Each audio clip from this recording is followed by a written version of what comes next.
So we're going to open the floor for questions from our students, and I'd like to ask students who have questions to come down to the two microphones on either side so that you are ready to ask questions of the panelists. And we'll start with Ore. You have the first question. Thank you so much. That was a beautiful speech, really inspiring. You have given us great tips on what to do when we possibly launch our careers. But right now, at this level, college undergraduates or some graduates here, what would you say is the one most important thing we should do at this level to kind of prepare us for that? I reflect back to my decision when I left the pre-med track in college. I found what I love to do, and I think that's part of what college is about, is not doing things because people say to do them, but what do you really love doing? Because you're probably going to do it for a long time. And so in finding your career path, really understanding what disciplines excite you, that you are interested in, and that you do well, and then going towards them. Thank you. And Lisa. I would echo Katie's comment on that, because really know what you want and then have a plan to accomplish that. Because reflecting back, I grew up in China. At the time that I was graduating from college, I really could not, I was not afforded the opportunity to do what I wanted to do. We were assigned jobs, and so I was assigned to work with China Customs. So not that I enjoyed the learning, I enjoyed everything, but eventually you have to really figure out what you want to do. And after working there for 3 years, and I left them and then started the international trading aspect, and then really know that my passion is in the business arena. I wanted to really expand my horizon in the business world. And so after a number of years with different companies in China, I came here to pursue my degree to really expand my career aspect. So I think I would echo that. Really know what you want and figure out what you want, and then have a plan to accomplish that. And Angie. Thank you, Lisa. I really couldn't say that, what you guys just said, because I had 4 years of college to get a degree that I used for 6 weeks. That's the truth. But when I thought about this question being asked, I had so many things that I wanted to tell undergrads to do that I think and these are more of a practical nature of what you can apply. I think any opportunity that you have to lead, that you should take that. In college, now I don't recommend this, but in college, I was president of my sorority. Sam was president of his fraternity, so you could see we have an alpha male and an alpha female. But, I wouldn't recommend that necessarily, because I kind of got sidetracked. But to lead something, a club, an organization, something that can relate to your career, to have opportunities to do public speaking, to have opportunities to present. Your skills tonight were extraordinary. Thank and that's you. all I could think of when I was watching you. And that, just what Katie can do, if you can apply that to any field, and you will go right to the top. Thank you. And I was terrible when I started, too. I used to shake. Yeah, and I mean, it's very difficult, and it's rare, and it stands out. And another thing, and I think you should travel. I think you shouldn't waste time on social media and emails and all of that stuff that's distracting. But the mentoring part, it's so important if you can find mentors. And if we have time later, our same group would like to, I'd like to share what our same group is doing on the mentoring to try to help you find mentors in this city. Thank you. So I see students in line. I can spot Dana. So you have a question. I do. Am I not doing it right? Hello, my name is Dana Powell. I'm a business economics major, and my question is for the entire panel. So what opportunities in general do you see for women in the next decade or so?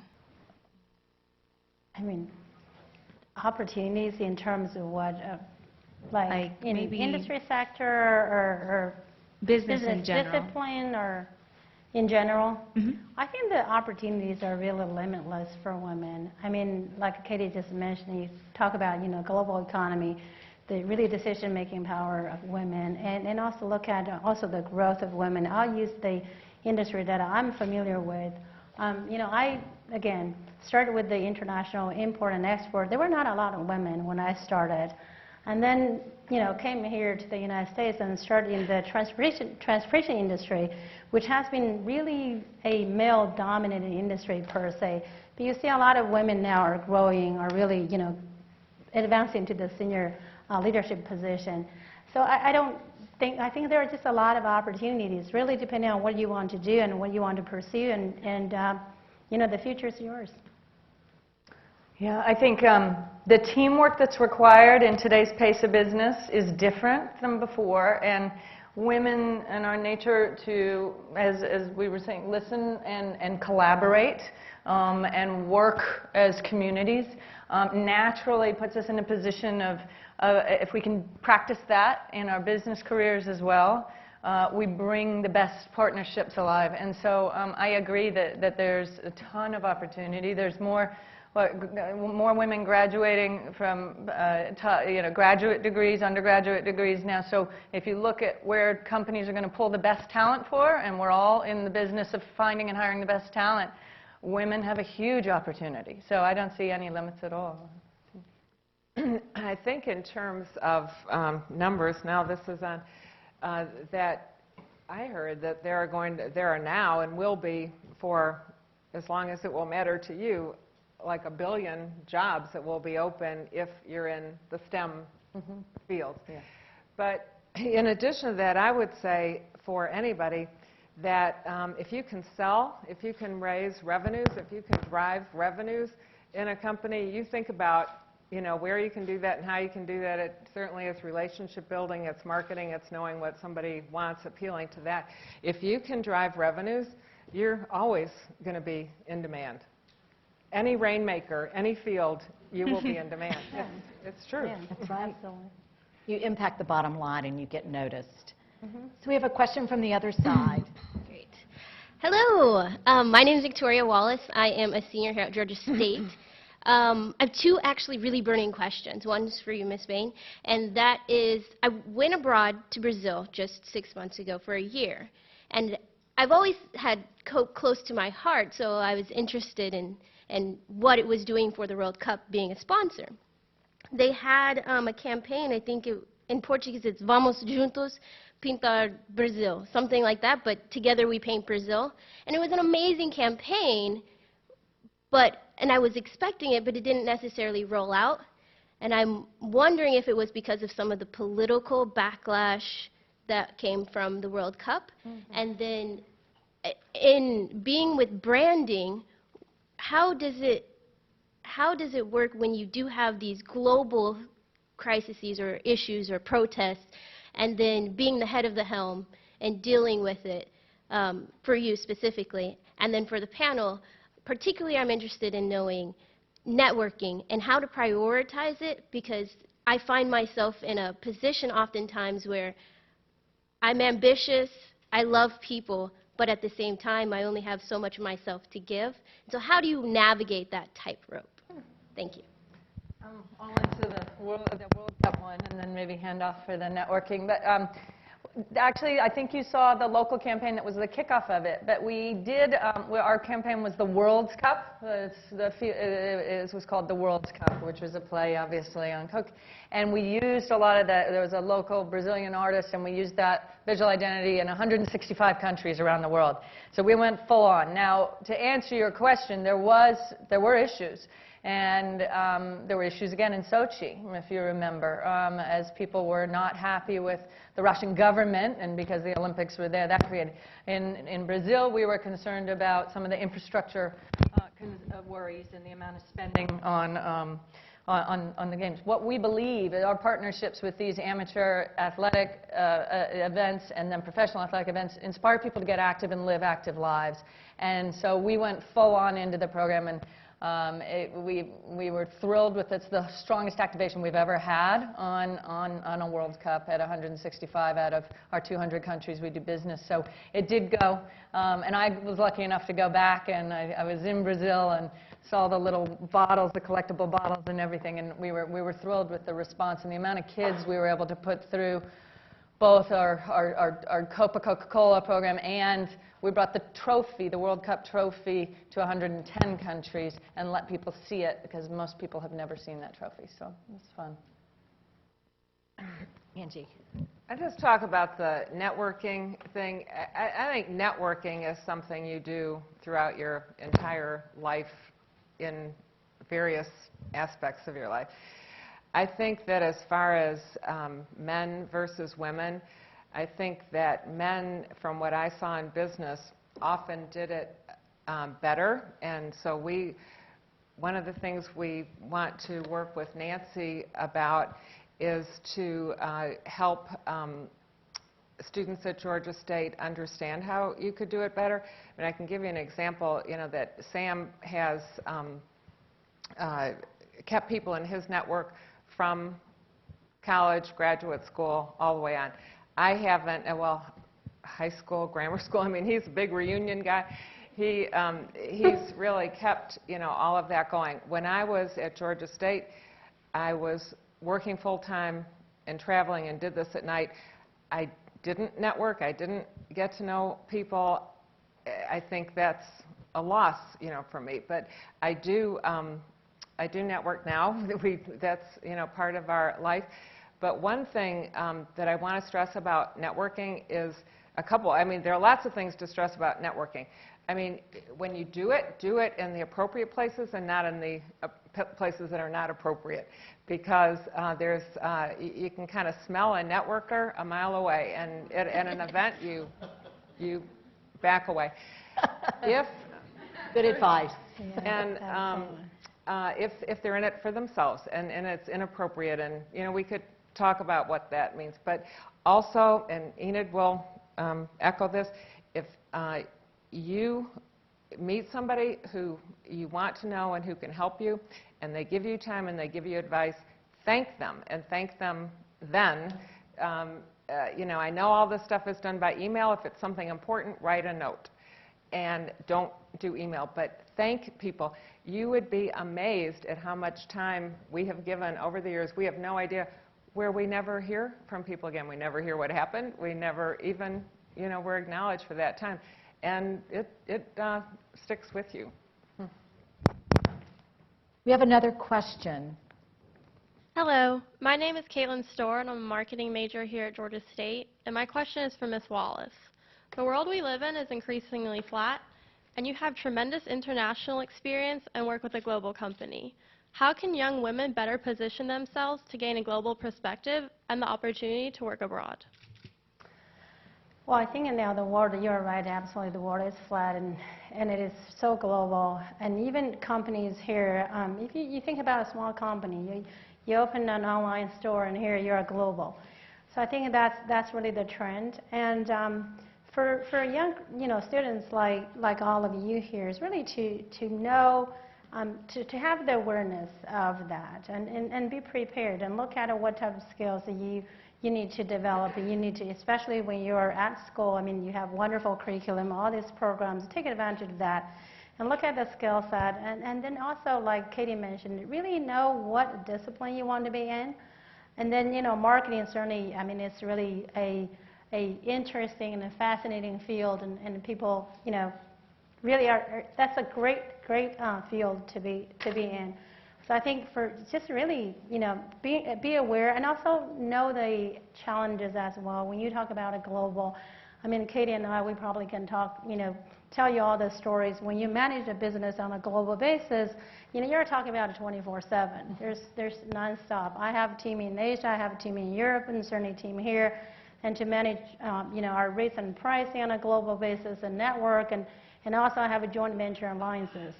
It cannot be more global. But there are a lot of challenges too, and certainly the work-life balance you talked about.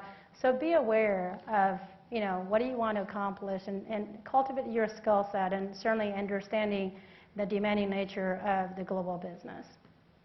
Thank you so much. Excellent. Thank you. I think we have time for one more question. So I've been going side to side, maybe two. Is that Mackenzie? I see all my old students there. Okay. My name is Mackenzie. My question is for Angie. I'm a finance major here at Georgia State, and I've heard that it can be particularly difficult in the finance field for women, and I was wondering if you had any insight on what caused that and how to overcome it.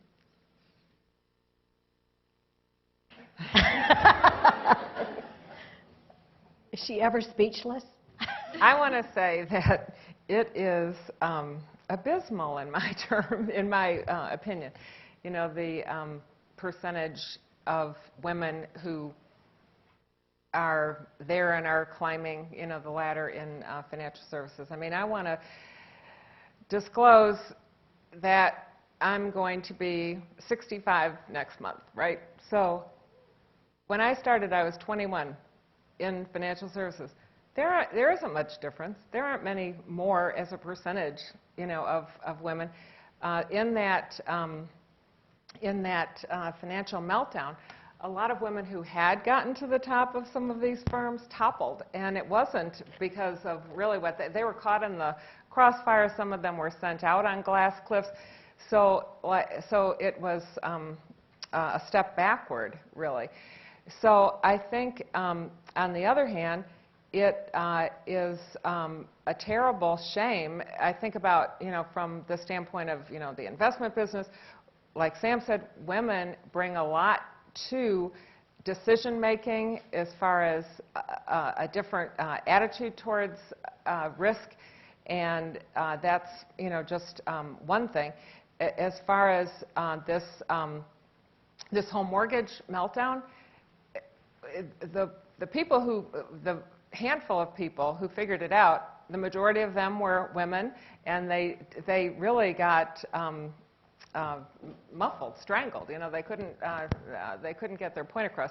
So as far as advice, I think you should go for it, and I'd love to, you know, talk to you about how you go for it. I think that what is going to come out of this program here is what, you know, people like me, and I have a lot of friends from financial services in my who have been around the block, who can tell you some of the things that you need to, you know, do, how to finagle, you know, this and that, so that you can get in there, because financial services, especially investment management, which is what our last company was, is a phenomenal business. There's no better business model. You know, the business model is that you build your clientele, you do well for them, you get a percentage of the assets grow because markets over time go up.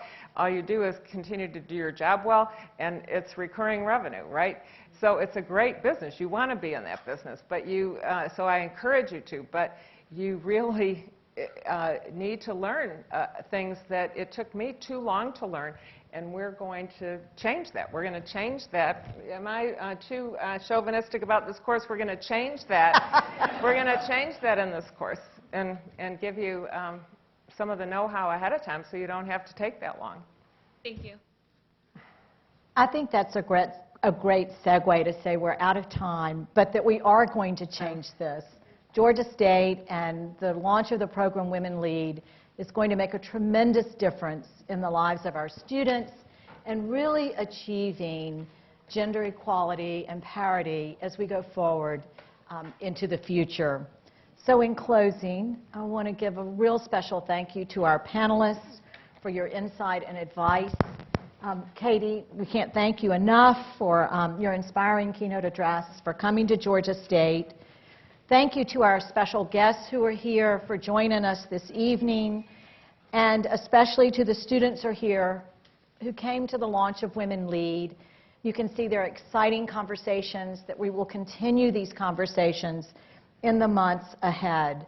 You are all invited to a reception that has been set up right outside the door in the lobby. We've planned for this to be a networking reception, apropos after our discussion of networking. And so students have many questions. Some of you didn't get to ask them. And their leaders here tonight, I guess who have on our name tags, so you'll be able to identify us. And I urge you to seek us out and to get to know us, to visit more about Women Lead. I guess I could say that tonight you can begin your own launch of Women Lead by doing what Katie said, which was what? Getting to know people. So again, thank you very much for coming, and we look forward to seeing you as we move forward with Women Lead at Georgia State. Thank you very much.